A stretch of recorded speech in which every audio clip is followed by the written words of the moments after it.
Salut à tous, j'espère que vous allez bien. Aujourd'hui on se retrouve pour une nouvelle vidéo qui va évoquer, vous l'aurez peut-être compris avec le petit jingle, mes premières impressions sur le Mac, ainsi que quelques raccourcis avec VoiceOver.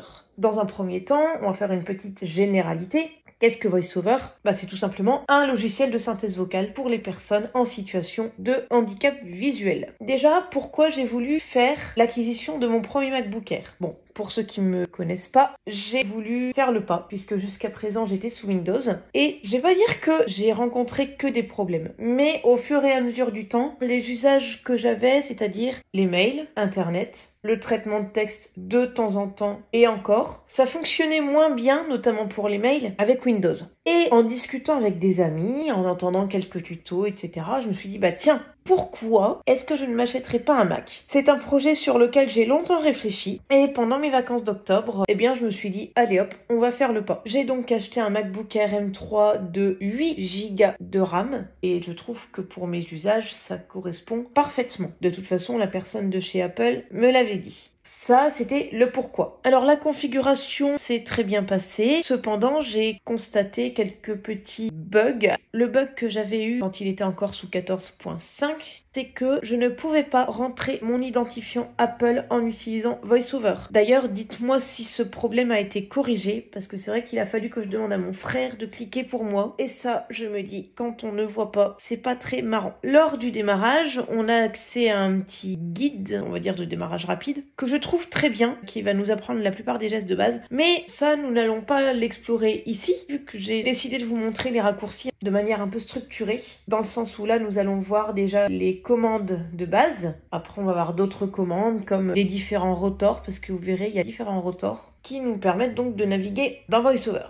Passons maintenant au vif du sujet. Donc, je vais vous expliquer un petit peu les commandes et après, on ira manipuler un petit peu sur le Mac directement. La première chose à savoir sur VoiceOver, c'est qu'il vous faut absolument utiliser les touches contrôle et options. Pour ceux qui n'ont jamais eu de Mac de leur vie, je vais vous expliquer un petit peu l'emplacement des touches. En bas à gauche, vous avez 4 touches et c'est ces touches-là qui vont nous intéresser le plus. C'est fonction, ou aussi appelée la touche FN. Alors attention, je vous rassure tout de suite, il n'y a pas d'idée d'extrême droite dans cette vidéo-là, bien au contraire. La touche contrôle, la touche option, la touche commande et enfin la barre d'espace. Les touches que VoiceOver va le plus utiliser, il s'agit des touches contrôle et option appelées touche VoiceOver ou touche VO. J'y reviendrai dans un second temps lorsqu'on fera la petite démonstration. Donc pour naviguer, vous allez utiliser les touches contrôle option et les flèches. Pour valider un élément, vous allez faire les touches contrôle,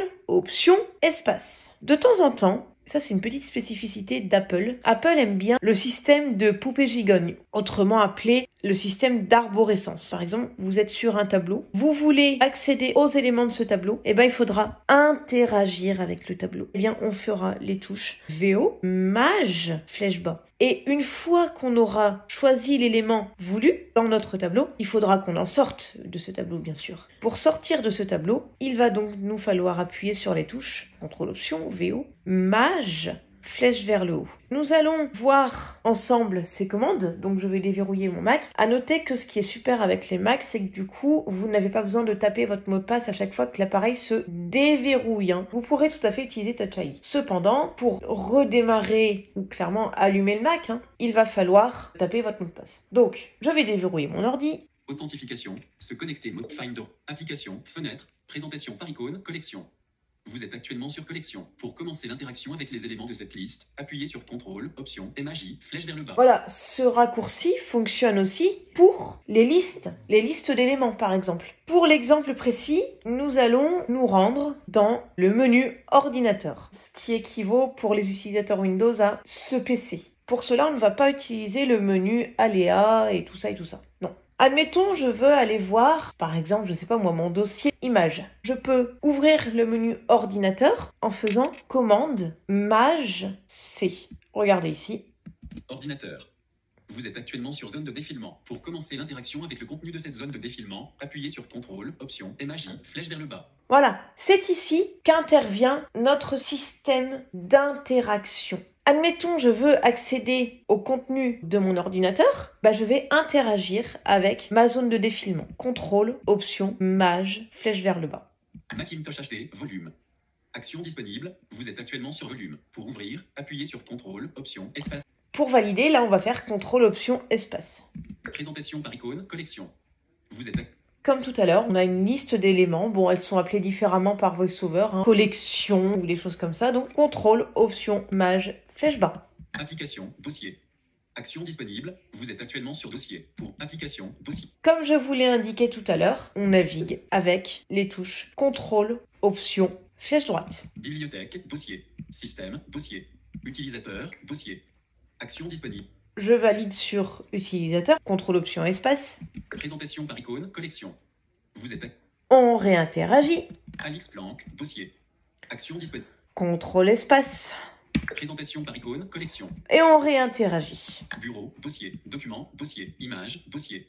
Image. Action disponible. Présentation par icône, collection. Photo librairie, photos librairie, photo librairie. Eh bien écoutez, j'espère que cette vidéo vous a plu. Si c'est le cas, n'hésitez pas à laisser vos suggestions, remarques, questions ou autres en commentaire. N'hésitez pas à laisser un petit pouce bleu et n'hésitez pas non plus à vous abonner, ça fera plaisir. Salut, salut!